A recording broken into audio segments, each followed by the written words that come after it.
in the world we could. The presence, the stature of force that wrestling has never seen the likes of, the King. You are absolutely right. He is ready to go back and take that title away from the current holder, Sid Vicious. He doesn't feel Sid earned it. He knows he did over time after time after time. Here's Sid Vicious right here on his way to the ring. He didn't even have anything to say. I think he's got to focus himself. He better focus on his opponent right here. But, well, Sid goes immediately after young Tracy Mooney. And, I mean, you know, let's be honest. Tracy is outmanned here today against Sid Vicious. Gotta tell you, Dave, when he went straight from here without a word to be said and headed for that ring, I said, look out, Tracy Mooney. Yep, and he's got Lawler on his mind, not Tracy Mooney, and he's not able to get away with it because Tracy... Mr. Lawler, you're the one that got to earn something. I don't know if you could hear everything he was saying, but he was addressing all of that to Lawler. He was saying, okay, this is what's in store for you. Tracy Mooney, look out.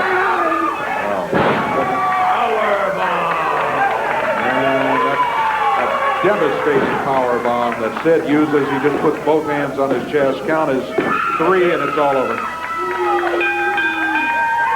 Mercifully, it's all over. Yeah. But an awesome Sid Vicious, and I noticed he didn't even mess around with that punishment and all of that. He just wrapped up the match, and now here he is. Believe he had something on his mind. Whoa. See, I want to come over here for a second, Russell. I want to address my critics. That's you, and that's the people. See, week after week I hear you talking about that I don't want to face Jerry Lawler. I can't do anything on my own. See, you, people like you, Jerry Lawler, these fat freaks we call fans out here, you're the people that are driving me to the edge. You are making me do things I don't want to do. Uh-oh. Boy, I'll tell you what, you look into those eyes right now, and there's not anybody home. Sid Vicious throws Tracy Mooney out on the floor. He's already beaten him, gotten a 1, 2, 3, bringing him over the table, and look at this. Come on, Sid. Now, this is the kind of thing that makes people wonder about you. Slashing Tracy Mooney with that belt.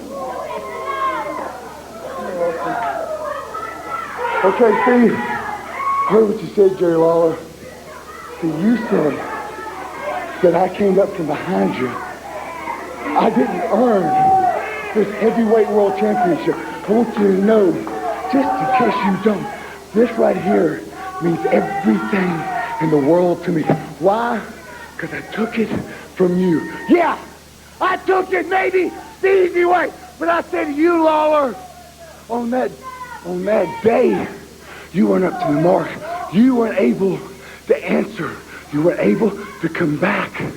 See, you, my friend, you haven't experienced what we call the power bomb yet.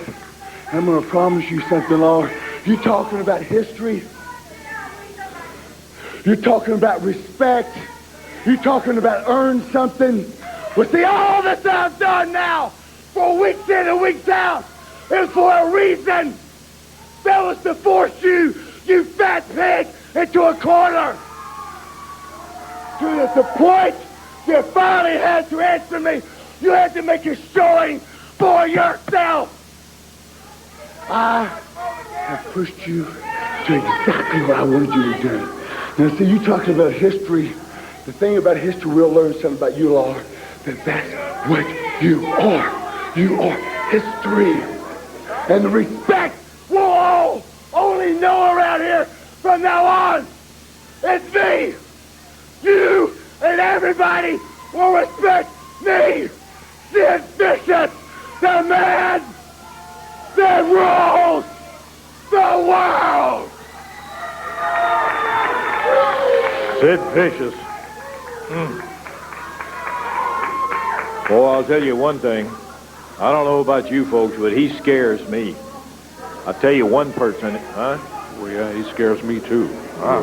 Boy, Tracy, who is the one who felt the brunt of it all over here, went back in the ring, draped him out over the desk, being helped out of here. Golly. This guy is scary. But I'll tell you, Lawler's not one that's going to be scared of him. He's not going to back down. up from him. No, sir. We'll take a break. We'll be back in just a moment.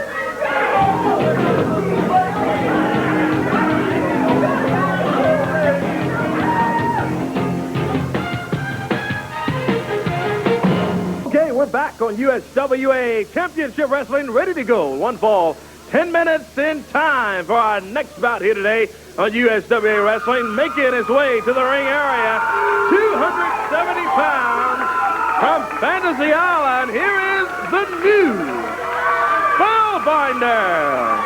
His opponent, 235 pounds from Memphis, Tennessee, the King, Jerry Lawler. One fall, 10-minute time limit. Kevin Christian referee. Back to Lance and Dave.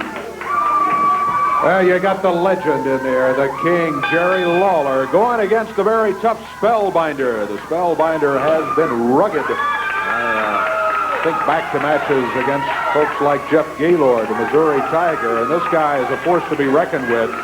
He loves the illusion. He starts with one right there, but the King will not. How do you do that? I don't know how he does it. But the King, I guarantee you, won't be over-impressed by it.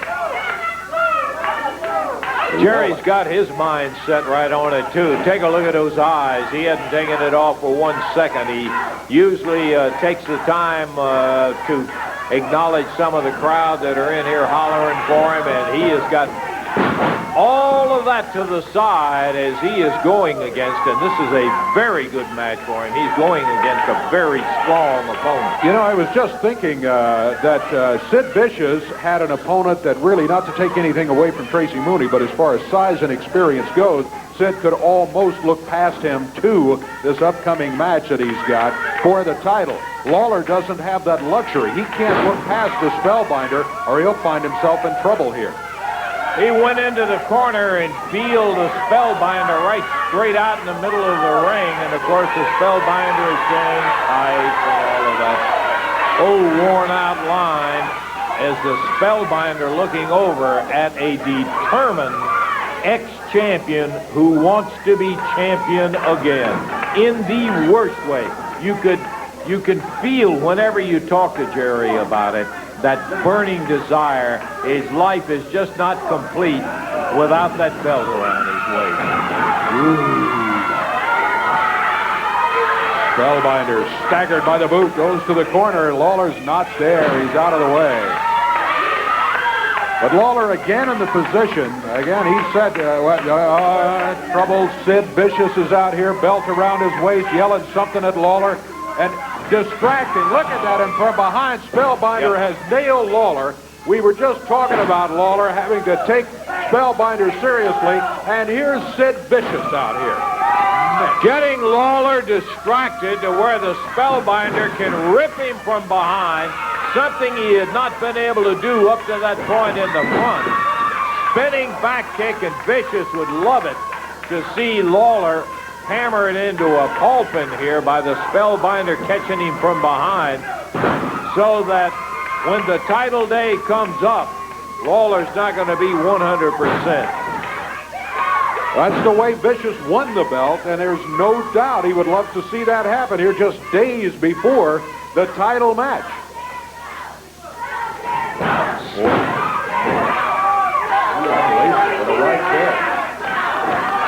Vicious over here hollering to the Spellbinder, breaking him in half. Easier said than done. You want somebody to do your work for you, Sid? That's what it appears as he distracted Lawler in this match. Spellbinder following up on it as he reaches in, scoop, slam, and Lawler down on the mat. Spellbinder off the rope, drops the big elbow down.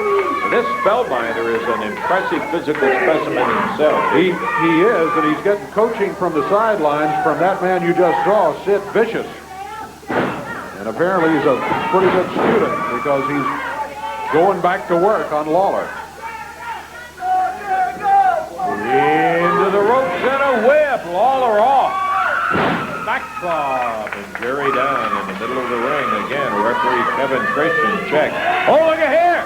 Lawler up behind, rolls him off. 1, 2, 3, yes. He got him, and now Vicious is headed for the ring.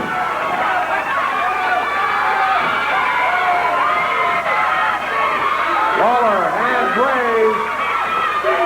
That's the example that I was looking for. See, he came from behind and he cheated. But see, Lord, you're watch this run out. So now you're facing me. Talking about distracting, and from behind, you're the one that got him to turn around when you came in here and started all of that. And then got him where he was in a position. He pulled it out, though, Dave. We're going to take time out again. Be back in a moment. Guy, he just comes out twisting.